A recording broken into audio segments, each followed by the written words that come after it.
Welcome to Withdraw Consent. I'm Victor. This is Jack. Today is part 2 of our What Really Happened series. If you missed part 1, you can check it out. It was Ruby Ridge. The description will be down below. Jack, what is part 2? Okay, part 2, we're going to discuss the Waco siege. And so if you already know about the Waco siege and you think that some lantern tipped over and a bunch of people shot each other or killed themselves, if you think that the FBI didn't mass murder the people at Waco, you should probably watch this video and find out what actually happened. So the story starts with a group called the Branch Davidians, and they're an offshoot of the Seventh-day Adventists, I believe, and they had been around for decades and decades, and they had different iterations and with different leadership. And so when the story starts, where we're going to take it from, we're going to start with a man named Vernon Howell, who legally changed his name to David Koresh. David for King David, and Koresh for the Hebrew word for Cyrus, which we're going to talk about in Revelation and historically with the Babylonians. And he's in charge of this group. They live in Mount Carmel in Waco, Texas, and they have a large facility. They would like you to say they have a large compound because they want to militarize the situation as these evil cultists in the compound, but they have a large facility. It's their home. It has a church in it. It's not a compound. It's not fortified, as a matter of fact. So is it a bunch of little buildings, or it's... Well, there are little buildings, but there's also several very large buildings, honestly. Okay. Membership varies, but at the time the very first incident's going to happen on February 28th, there's going to be 130 people living there. It's a lot of people. And so at this point, are all Branch Davidians here, or are there Branch Davidian outlets all over the place? No, I believe they're all here. Okay, gotcha. Because there was a schism where there was two different groups before Vernon Howell took over. And you got to understand these people are going to be labeled as cultists.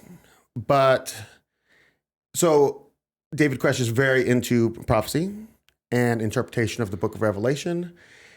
And they try to put him out as a crackpot, okay? But if you look at the quality of the people he has, they're not cult followers. He's winning them over through his logical arguments. So he has one guy, and he's a doctor, graduate of Harvard, one of the first African Americans who graduated from there. He's got some, and then he's got some regular people, like a whole black family just moved from England. Wow. And just came because they seen his teachings and they were like, wow. So what they're going to say about him in a negative light is two different things. They're going to say, number one, they got into the business of selling guns at gun shows. Like they're but legally. Yeah, okay. Legally selling guns at gun shows, buying and selling, and they're legally doing this. So they are going to be claimed that they've stockpiled weapons, which is pointed out that all gun shops stockpile weapons. It's their stock. Right. And even if you were just an individual and you wanted to acquire 1,000 weapons over the course of years, that's fine. Who cares? I mean, secure them. I would say just you shouldn't be forced to, but you should if you're responsible. Anyways, and then they're going to say that they were altering the weapons. Okay. So this is completely bogus. Okay. The reason why is because these events are going to take place in 1993. But in 1992, when the ATF makes an inquiry, David Koresh has his gun dealer contact the ATF and say, we're open to you looking at every single one of our weapons at any time. Just contact us through our gun dealer, So if they have these claims like we need to go murder your families because you have these guns, but you got to open offer to come look at them. Okay. So that's going to be bogus. And then the second thing they're going to do is they're going to have sexual allegations. Okay. Okay. And so let me explain that situation. Well, let me explain a little bit of his philosophy first. Okay. So he was the quote unquote, the sinful Messiah. He didn't claim to be the Messiah. He didn't claim to not sin. He claimed to be a representation from Revelation of this person named Cyrus, who is in Revelation. And Cyrus is going to have 24 children who are going to be the elders who are going to rule the world. And so there's also a verse in the Bible that says, take no wives in the end of times, which is what they do for the priests and the Catholic, why they shouldn't take wives. And so basically on this entire compound, everybody's celibate, even though they come with their wives. They don't engage in relations. But David Koresh needs to have the 24 children as Cyrus. So he's engaging in activities with the women. And he would say, not for the sensual desire, but for the goal of fulfilling the prophecy. Okay, so he's doing that. And listen, you do what you want in your own home. Legal, consenting adults. Like, you can look down on this if you want, but just don't go kill all the kids. Like, right? Because that would be overkill. You can look down on them and you can, say whatever you want. And there was some underage consenting girls. Okay. So like the neighbor pointed out in the documentary, which I'm going to link in the description, which will cover everything I'm going to cover in this video. It's 2 hours. It's slow, but very good. And like the neighbor said, like, look, he's like, I don't agree with it, but in 14 in Texas, you can get married with your parents' consent. If the girls are there with their parents, and technically it's still not legal because you're not married. But we're not ever even talking about anybody under 14 in this whole situation. We're not talking about kids or anything. And then later on, there will be one, like a formal allegation of a forced non-consensual with an underage person. And her mother's going to testify against her, denounce her as just being a liar. Oh, okay. Her grandmother's going to go against her. Her story conflicts at multiple points. It appears, I don't want to, I'd say definitively, but it appears she was going for like Instagram fame before Instagram. Oh, okay. That's kind of what the situation looked like. So there's allegations along those lines. And those are the two reasons why all these people have to die. And so it's pretty silly. And then, okay, so then that's where we're at. So the ATF is going to decide to make a raid on this compound their home, raid their home to fulfill some search warrants. Okay. Okay, well, hold on. Just go back a second. So you said the two reasons why the justification for all this, but that was the first time that these people came on the ATS radar were these allegations? Like they weren't targeted beforehand for something? No, they had looked into them in 1992. Okay. And then that's when the gun dealer had reached out to the ATF and said, hey. And the ATF never went in and looked at anything? No. So where did the allegations come from for the modified weapons? Okay. I'm not exactly sure. But the ATF is alleged. Now keep in mind the ATF does have an informant in there. Oh, okay. And that will be important, Okay. And then when all these people are dead, the FBI is going to say, well, we did find 48 automatic weapons and some hand grenades. Okay. But the FBI, having just murdered everybody in the house, could have just put the 48 guns there. It's just the person who just slaughtered all these children and then says, oh, look, I found these guns. Do you believe them? Right. I don't know. And also, they had the question of this. The siege was 51 days long. On day one of the siege, was there any automatic weapons? The answer could be no. Day 51, is there? Maybe there's 48 because maybe you've modified your weapons at the point. At this point, it's life and death. It's not really about, is this really legal? Am I going to go to jail for this? They're trying to murder you, So the FBI is the ATF is going to do this raid. Okay. And it's a big deal. They send 100 ATF agents to Fort Hood in violation of Posse Comitatus, which is, the military can't aid and, activities on American soil. They're going to lie to the military and say it's a drug enforcement thing. Some people still believe this is drug related, the Waco thing. There was never any allegation of anything drugs going on. These are chaste people. These, like, when you look at the interview with David Koresh, he's like, look at the children around here. He's like, they're not like your children. They don't watch TV. They don't eat sugar. They don't eat fast food. They treat you respectfully. They've memorized the Bible. Like, they were doing something here. And it wasn't something terrible, Right. They were trying to do something elevated. So they send the 100 ATF agents down to Fort Hood to train for 3 days for this operation. And basically, they're going to do this plan. And the plan is they're going to drive up in 2 horse trailers and they're going to disembark. And then they're going to kind of catch them by surprise and then go and serve the search warrant before they can stop them, kind of bust in and just be like, we're searching, So they're pulling the trailers up the driveway? They're just driving them up the driveway. Okay. Now imagine if you wanted to carry out the search, 2 people in 3-piece suits could have done it. Okay. You know what I mean? It could have been 4 people with no weapons. You'd have been fine because these people are peaceful people. Well, there's been no threats and no violence and threats. There's nothing. There's absolutely nothing. Right. There's no indication of anything. And an open invitation to come. And an open invitation. Okay. Right.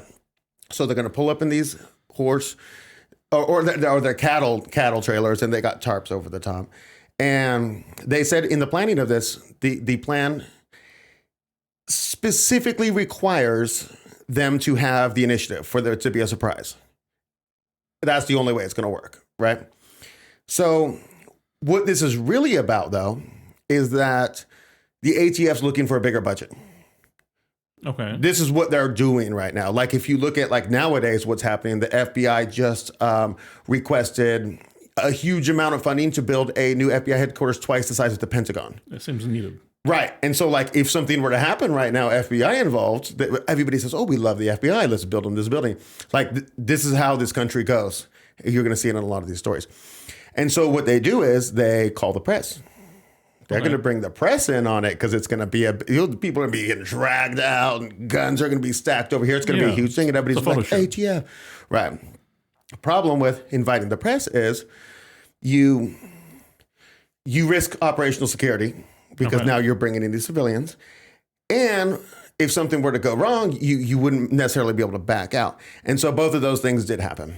Okay. So what happens is somebody from the press gets lost and they are in just a different town and they pull over and they ask the mailman, do you know where this, Mount Carmel, Waco? And, oh, yeah, I know where it's at. Gives them directions. Why? Well, there's going to be something big going down there today, right? Just for our audience, in 93, there was no GPS. Okay. So you couldn't look at your phone and figure this out. Right. So the postman, reporter goes away. Postman calls his brother's uncle's friend's cousin who lives in the compound and says, oh, yeah, there's going to be something big happening there today, right? So because they wanted this to be a press thing, which just ruined their entire thing and killed a bunch of people. Because of that, they lost operational security and, then they were warned. So they lost the initiative. So inside the compound, the guy who got notified comes and tells David Koresh and everybody, hey, they're coming for us, So the informant immediately exits the facility, gets out of there, goes to the safe house across the way and tells the ATF, stop, they know we're coming. It's over. They know 100% sure they're ready for us. And then the other problem with bringing the media in is you can't back out of it now. Oh, or you look weak. And you try to draw down now and it's like you're going to lose. But this is the whole thing you're going for. So they say, yeah, we lost the initiative. Let's just run it. We'll just run it how it is, So they proceed. Okay. And now I'm going to give you both sides of the story, but the neighbor had said something interesting about this. He said that if it's kind of like they try to say that the Waco people ambushed them. There's no evidence whatsoever in ambush. But the neighbor said if they had tried to ambush them, imagine you're claiming that they have 48 automatic weapons, including 50 caliber machine guns. They're driving up in these cattle trailers with tarps on the top, shooting from an elevated position. It would be a duck shoot. Right. So obviously it was an ambush.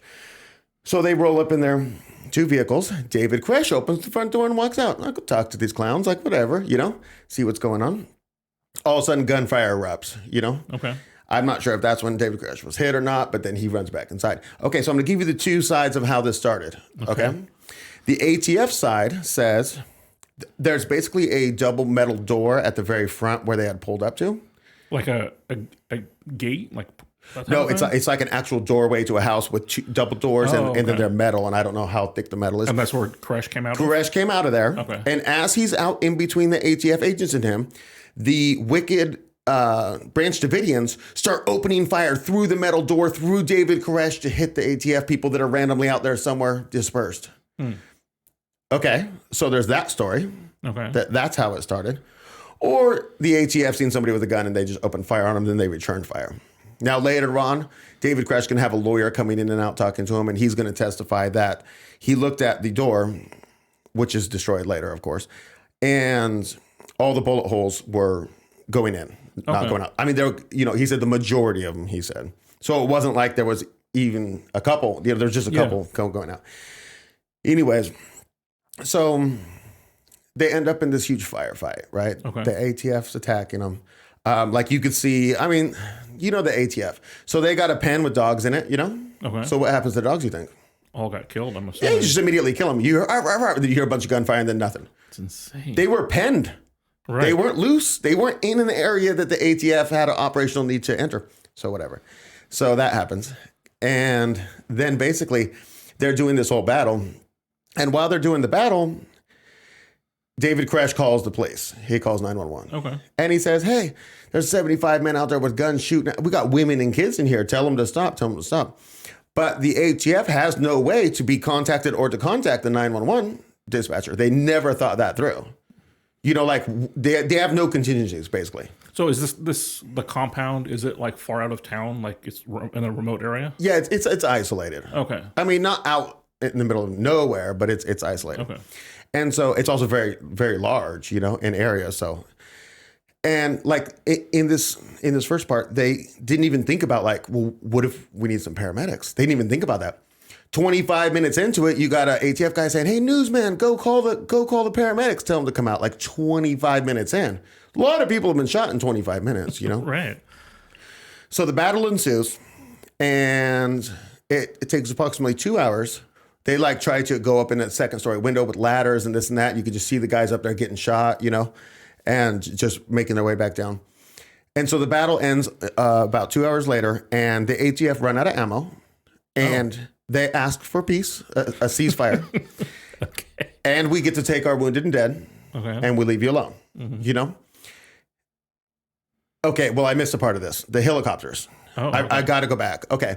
So when they first brought in the 2 cattle trailers, they had two small and 1 large helicopters circling around the rear, not the entire facility, but circling around the rear, trying to distract them. So the Branch Davidians come out with their little VCR, little camcorders, whatever they've got, and probably big ones, actually.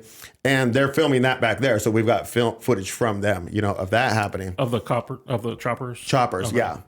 And so then as it goes down, they're going to make the claim later that there were no guns in the choppers. But what they mean is they're trying to say there's no mounted guns, but nobody ever claimed there were mounted guns. They were just snipers killing people, you know, up there. Oh. And a lot of the damage was done from shots coming from above, like into the water tanks that then flooded an area where a dude was already bleeding to death. And, you know, they're like, why is it flooding here, you know? So at one point you'll see that one of the choppers is going down because it's taking so many hits because they're up there shooting people, obviously, you know? And you see, I'm sorry, I shouldn't be laughing. You see this kid who's inside this like water tank thing, and he's in there cleaning the rust out of it. And he climbs up. What's going on out here? You know, you see him get to the top. You see the helicopter come flying by. You see him drop. You know, and just killed an unarmed kid. Like, and when I say kid, he could have been 19 or 20. I don't know the exact age, but and they're going to deny later that they ever fired from helicopters. Of course. And they didn't let them go out there and get that body for 5 days. So now there's a ceasefire. Okay. The ATF leave. In the interview with the neighbor says, you know why they weren't the bad guys? Because they could have killed every single ATF agent there. They had no more. They could just went out there on the slaughter. Right. Execute them, yeah. And I'll just, a little fast forward for you. If they would have done that, they would have been acquitted of everything they did. Because they're going to get acquitted. Nobody's going to get convicted for doing anything bad of the Branch Davidians at any point. They're going to be acquitted. So, but they're not evil people. They're like, oh, you're going to stop shooting us and leave our home? Cool. We don't want to take lives or whatever, you know? So anyways, now we begin the 51-day period that is the siege. So they left the property, but they're still camped outside the property? Yeah, they basically retreated. And I don't even think they stayed outside the property because they kind of just put armed guards at the hospital and stuff to see if, you know, they were going to come after the wounded ATF agents. But then they're going to come back in force and surround it. And then they're going to give over power to the FBI. Oh, okay. So they're going to churn the whole thing over the FBI. And I don't know if any ATF stayed after that, maybe. But so there's a 51-day siege with the FBI taking the lead for most of that. So February 28, 1993 was when the ATF attacked. And everybody will be dead by April 19th, 1993. So okay. 51 days. So, okay, but not everybody, because you're allowed to come out.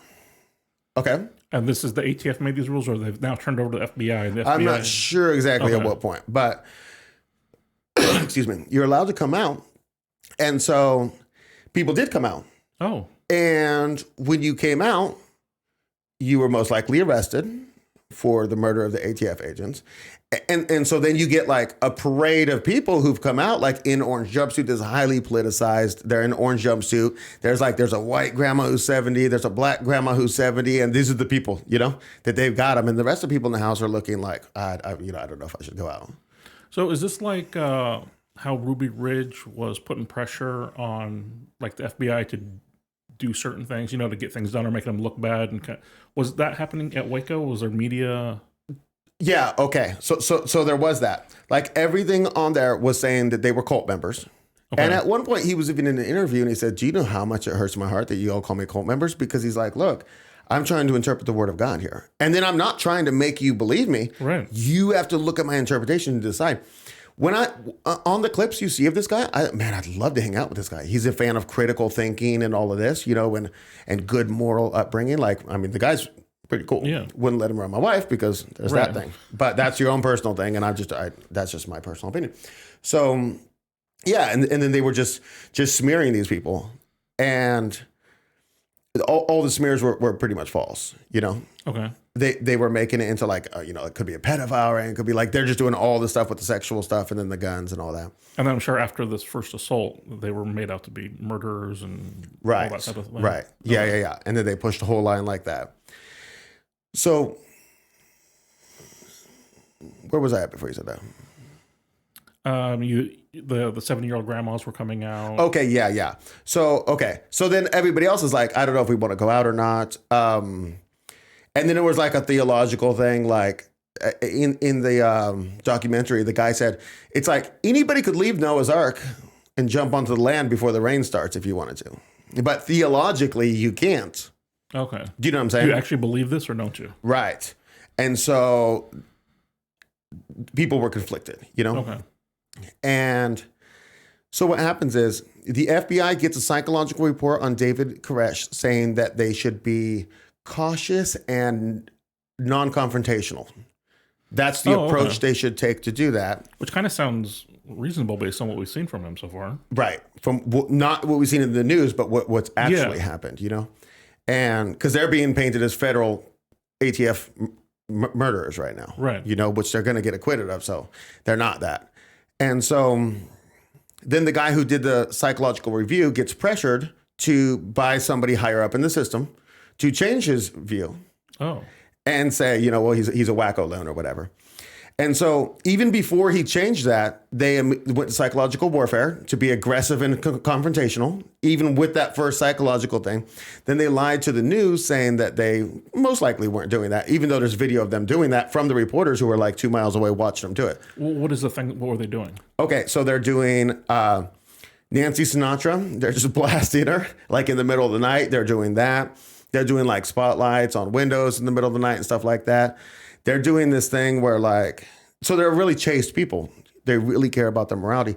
And they're doing a thing where when they look out, the FBI guys are flipping them the bird, turning around, dropping their pants, mooning them. And they're like, get the kids and wives away from the window. This is terrible out there to sin, And they're like, no, but come out to us.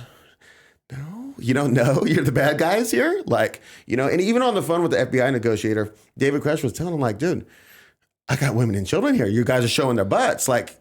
Is there any professionalism? And the FBI negotiator said, well, hey, the people who like to ride tanks, because they got Bradleys in here by now, the people who like to drive tanks and jump out of airplanes, they're kind of a wild bunch, so they're hard to restrain. You still can't have any military order, Right. So he's like, as a matter of fact, the negotiator says it's probably some of their first time driving tanks.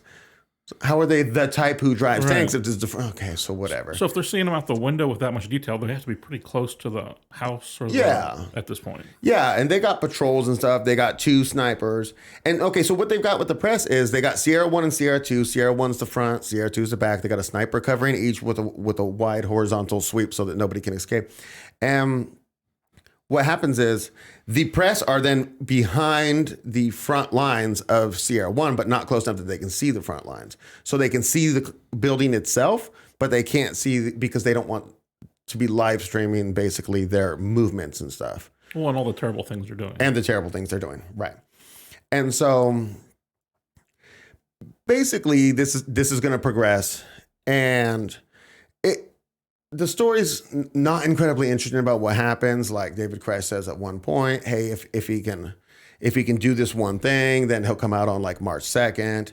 And then he does the one thing. I think the one thing was he wanted to do a video that he was going to release to tell the world or America about his views and why he's not evil. And then he released it.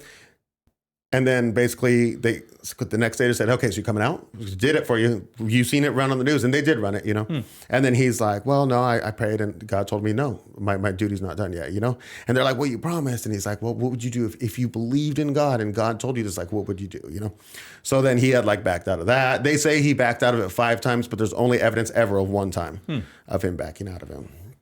And then, so he's working with the negotiator, and he's trying to interpret the 7 seals in Revelation.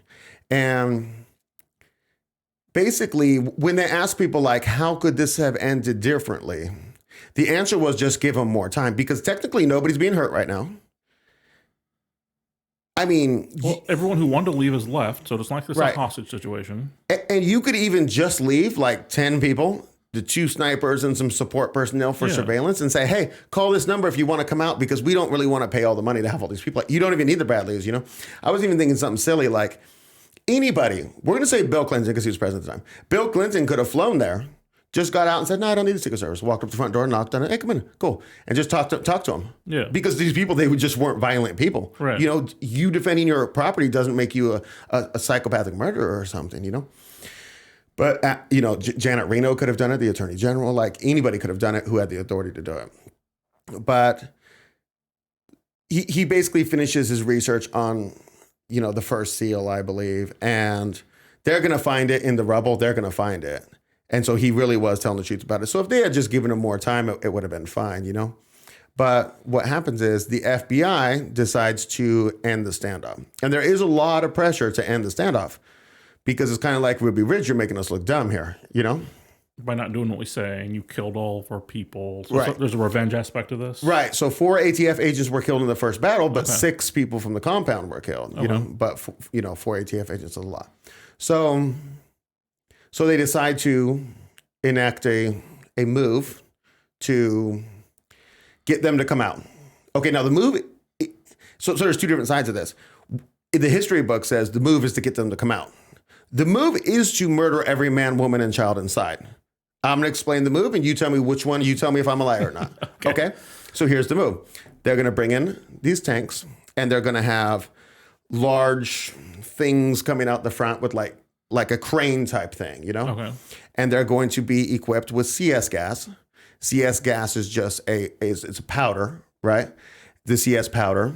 And then to make it into an aerosol, they're going to put paint stripper, flammable paint stripper, and then it's going to aerosol out the end of this thing. But this thing can also knock the sides of the buildings off, so that it can get it into the top, So the CS gas they're using, when you see those videos of the military people getting gassed and then running out and they're puking and vomiting, those are, the gas they're using is 20 times more powerful than that. The gas at Waco is 20 At Waco, times. wow. That they're going to use on infants and old people, as well as the regular people. Yeah. And even they pointed out, so they had gas masks, but gas masks will run out. The filter will only last for so long. But the gas masks don't go on the little babes. You know what I mean? It's not a thing. So basically what they do is they go around bashing the walls in, at the top, the roof and stuff. And then they're spraying the stuff in there, but they're spraying so much of the stuff is that it's just liquid now. It's just an accelerant. It's dripping down floors, And then... So they're going to do that. Okay. And they're going to do some other things, and who knows what those things are. And then they're going to say that a lantern tipped over. Well, actually, it was 3 fires started within 3 minutes. So 3 lanterns tipped over in 3 different places, starting a fire. Everybody died, except for the ones who shot themselves or each other. That's the story that they're going to tell you. Okay, the true story is, so they got this... thermal imaging camera, Flea, I believe it's called. And they had used it in Desert Storm. And so we get a lot of the evidence of the FBI mass murdering these people from the FBI camera that was on the FBI plane that filmed the whole thing. Oh, you can see this video. Yeah. Oh, wow. Congress seen the video. You could see it on home in 95 when they were doing the hearings. I believe it was 95. Wow. You could see it on the screen. You could see the gunfire. Okay. So basically what happened is, the true story is they went around to dump the CS gas. Right. So remember, nobody can see CR2.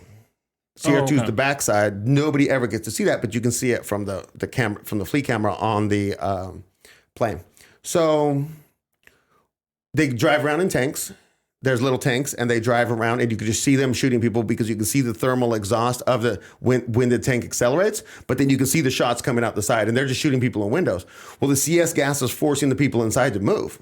Oh, you know? okay.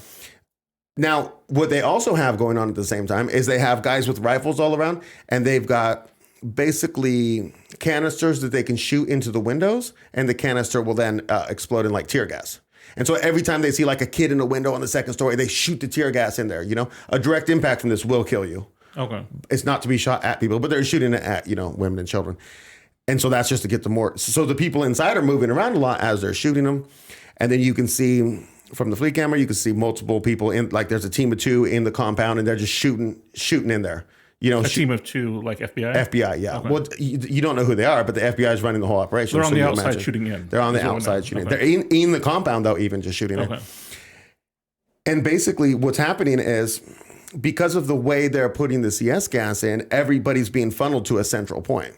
I'm sure it was an accident that was happening. Right. Well, they know that at that central point, there's a vault. Okay. And that vault can keep them protected. So the okay. FBI is calling that the bunker. But they're shoving everybody towards the bunker, and the guys on the ground with the machine guns that are murdering these people are just getting them at the choke point, basically, you know? At that room with the vault. Right. So then what happens is, okay, so here's how you know the FBI story is not true. After they're finished with the CS gas, do you know what they do? No. They drive those vehicles around and start just making big holes in the walls. Because a closed vent, fire doesn't burn very fast. Open vent, it burns fast. And it's there, yeah. So these are engineers who are now preparing to light a fire. They're not actually going to light it, but they're preparing for the fire so the facility will burn as quickly as possible. When you see them doing those, what's your reasoning for doing them? Yeah. Oh, you're just trying to make a good fire, you know? So then basically what happens is the 3 fires start within 3 minutes. They find at 2 of the places, they find 40 millimeter expended rounds from like a over under, you know, grenade launcher. So they fired incendiary rounds to light the fire. And then the fire goes rapidly. You can see as the fire is even pushing towards the center more, you can see the FBI agents on the ground who are still killing people at the choke point so they can't get out. They're backing away because the fire is just coming so quick and it's hot, you know, but nobody's getting out. One guy did actually jump out a window and he actually made it and ended up living.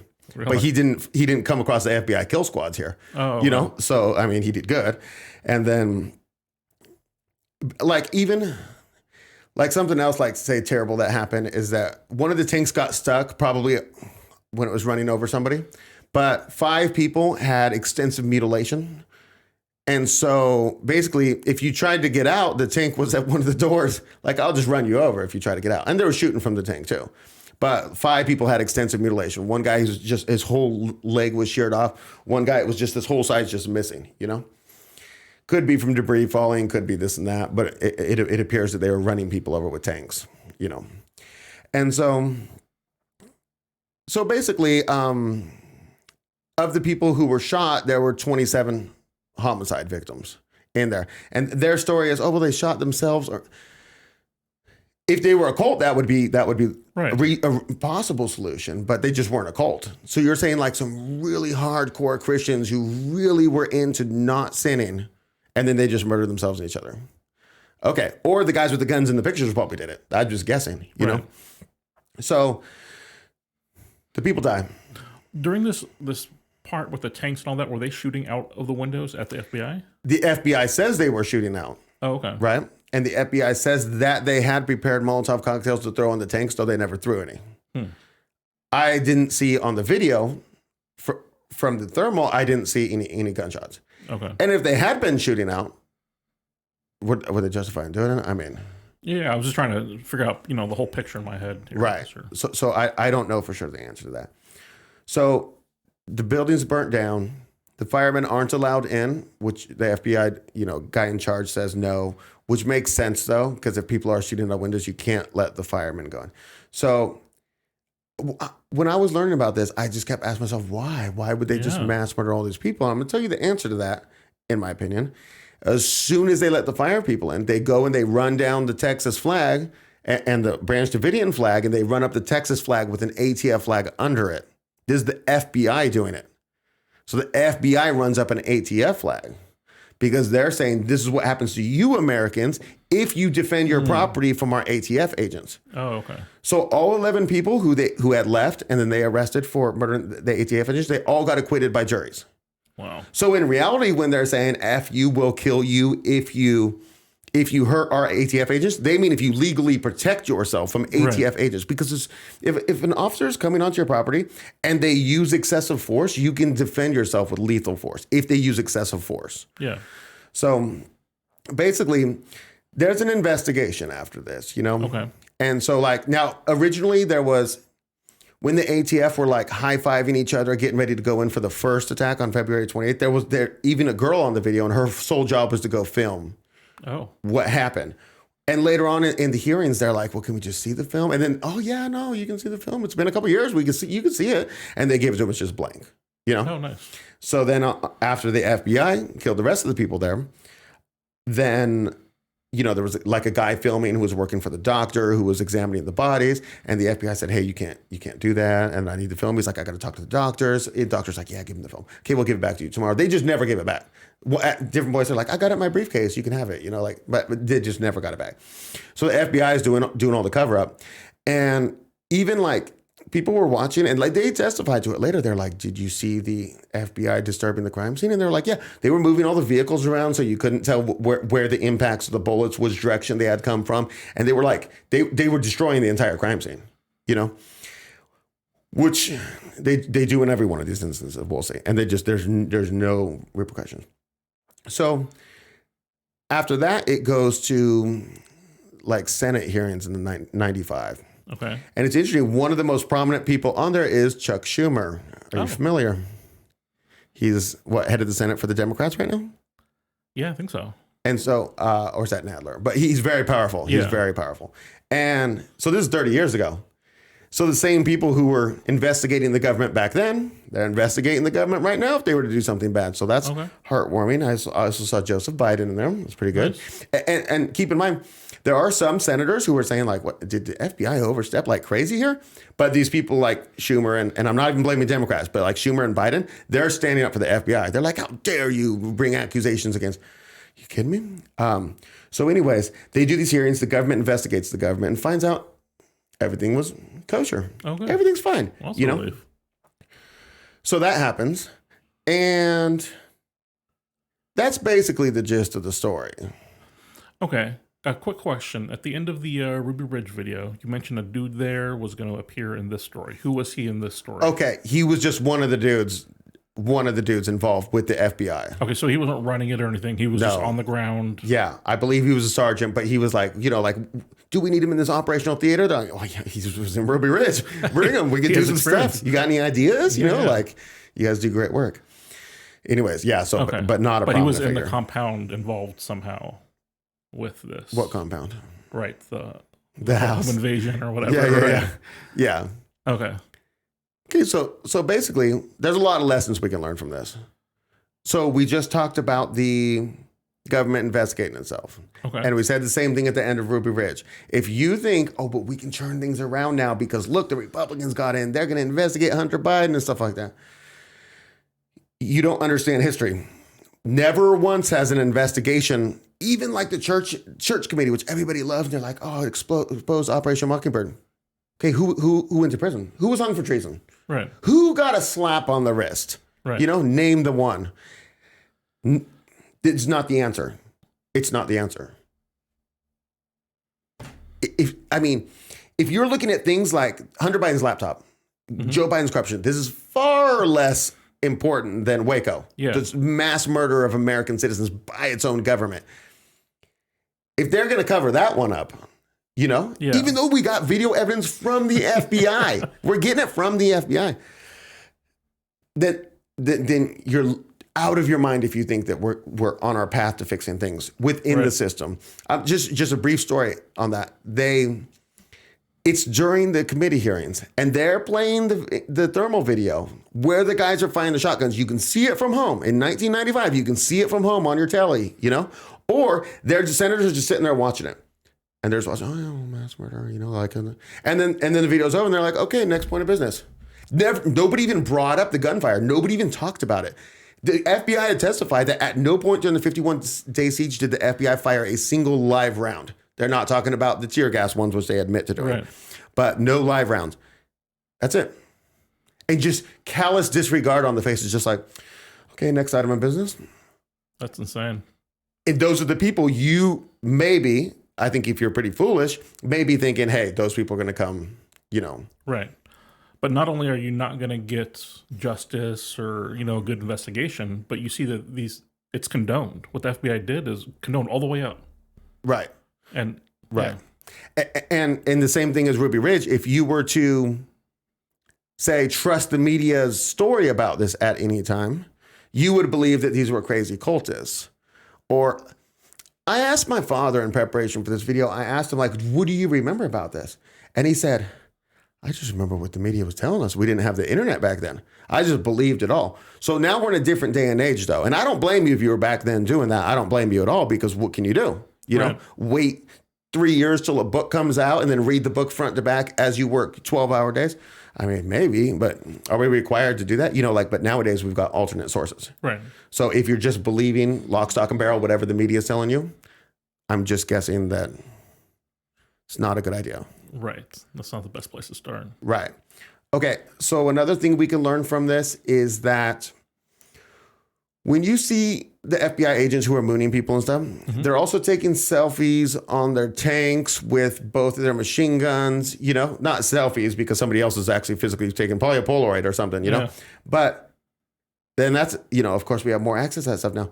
But I just want you to understand that the people who are going to come to your house or wherever and just murder you with reckless abandon, they're not like you. They're not going to feel sorry. They're not going to feel sad. They're going to be high-fiving and buying each other beers. Right. Because there's people that do this, and if you try to judge them from your standards, well, I hate it when I hear people say, like, didn't you swear an oath to the Constitution? Do you think they care about the Constitution? Do you think that you care, and you care, you're a good person? Cool. You care. That's great. But they're not like you. Yeah, you're projecting your stance on things on them, and you can't understand them because they don't have your stance. Right. So one of the things I forgot to tell you was that when they put the paint stripper with the CS powder, and then it's flammable, when that burns, it puts off cyanide gas. So it's the exact same gas mixture they use in gas chambers. Well, they don't do gas chambers much anymore. They used to. And so, like, when you were in a gas chamber, the reason why they strap every part of your body to a pole is because your body becomes so violently in the throes of death. Oh, okay. And so even like they would strap your forehead to the pole, but you would go like this so bad that you just start smashing your head. Wow. And it ended up saying it was violation of the 8th Amendment, cruel and unusual punishment, and they just kind of went to lethal injection.